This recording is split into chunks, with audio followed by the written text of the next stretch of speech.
Howdy, listeners. This is your host, Random Nerd, on the Political Thinking Nerd podcast. I'm a political activist fighting for a government that serves you, not elites. We're diving into this Political Thinking Nerd series, exploring why 70% of Americans don't trust their government per 2025 polls. This episode, we're focusing on checks and balances and compromise, the Constitution's tools to keep government power in check and responsive to the people. This series is for everyday folks frustrated by higher taxes and eroded trusts. I'm calling out abuses like $247 billion in government waste and showing how the Constitution empowers you. We'll explain checks and balances and compromise clearly, why they matter in 2025's polarized world, and your duty to hold leaders accountable when they fail their oath. This sets up for the main podcast arc on post 9/11 trust erosion, starting with Bush's era. Hit that follow button on Podbean, and let's dive into checks and balances and compromise. How does the Constitution keep government accountable? Let's find out.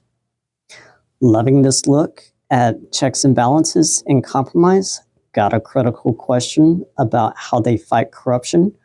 Join the Beacon's Political Thinking Nerd membership for $5 a month for exclusive Q&A episodes exploring the Constitution's role.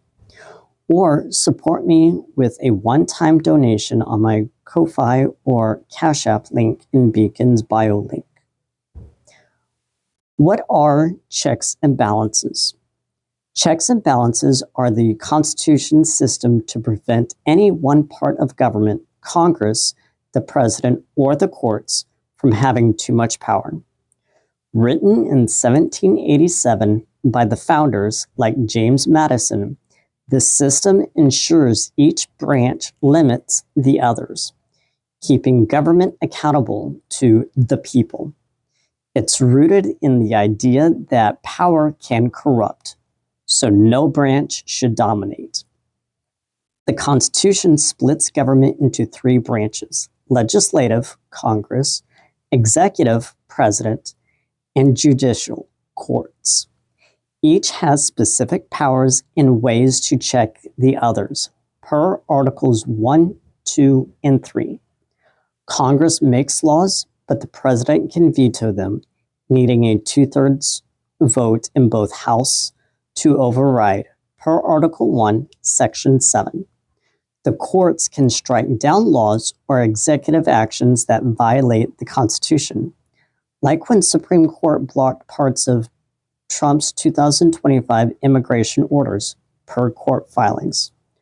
Congress can impeach and remove the president or judges for misconduct, as seen in historical cases like Nixon's near impeachment in 1974. The founders designed this after the Articles of Confederation gave states too much power, causing chaos, and King George III's unchecked rule oppressed colonists. Checks and balances protect we the people by ensuring no branch ignores the Constitution's principles, like popular sovereignty. In 2025, Congress's gridlock, only 71 bills passed in 2023 per GovTrack, shows it's failing to check itself, breaking its Article 6 oath to serve you. The role of compromise in government. Compromise is the Constitution's way to make government work by balancing different interests. The founders knew states and people disagree. Big states wanted more power, small states wanted equality. In 1787, they compromised to create the Constitution. The Great Compromise gave us a two-house Congress. The House, based on population, the Senate, with 2 votes per state, per per Article 1. This ensured fairness between states like Virginia and Rhode Island. Compromise keeps government moving. Congress needs agreement to pass laws. Majorities in both houses, often across party lines. The president and Congress compromise on budgets like the $6.7 trillion 2025 budget per CBO estimates, though fights over spending cause delays. Courts interpret laws to balance competing rights. In 2025, compromise is hard. Polarization led to only 71 bills in 2023, down from 365 in 2003, per GovTrack. When Congress gridlocks, it fails its oath to serve the people, letting issues like $247 billion in waste fester. Compromise reflects we the people by forcing leaders to listen to different views. Congress's refusal to compromise fuels distrust, 70% in 2025 polls. The founders built compromise into the Constitution to prevent tyranny and keep government responsive. Checks and balances and compromise in 2025. In 2025, checks and balances and compromise are critical to fixing Congress's failures. Congress is gridlocked, passing only 71 bills in 2023 and influenced by donors per reports. This suggests members prioritize power over their Article 6 oath to uphold the Constitution, eroding principles like limited government.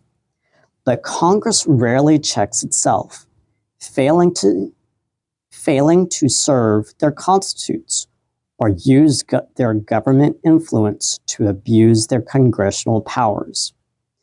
Compromise is nearly dead in Congress. Partisan fights stall budgets and reforms, with 70% distrust in government. Long-serving members like Chuck Grassley, 92, and in office since 1981, hold too much power, tied to donors and blocking compromise, per Political.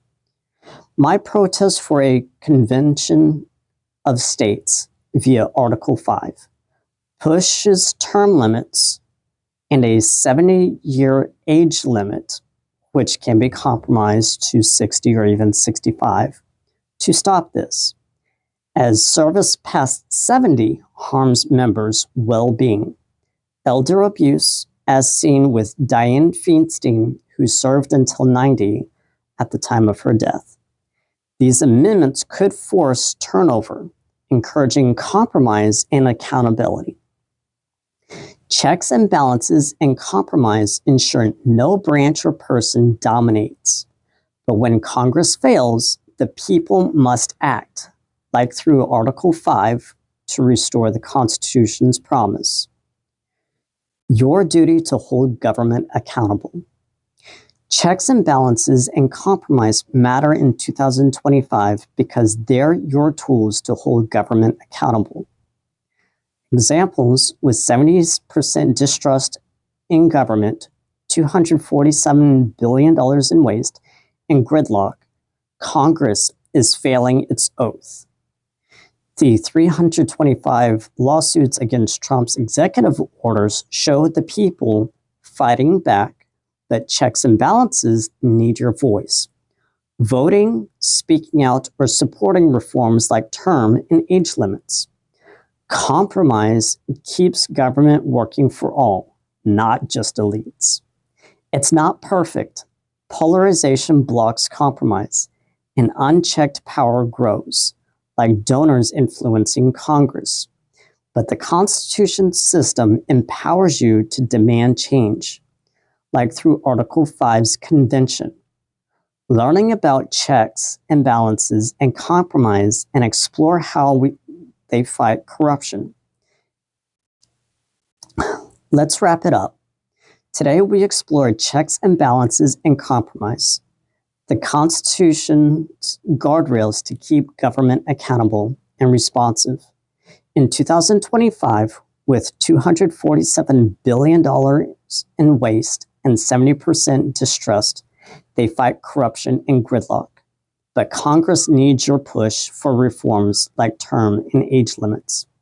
As an activist, I'm calling out government abuses and cheering your constitutional role. Next episode dives into Article 5 of the U.S. Constitution and how your voice and vote can force a change for your rights. If you found this episode meaningful, please continue to listen to my next episode as I dive deeper and research further to share my knowledge with you. Thank you.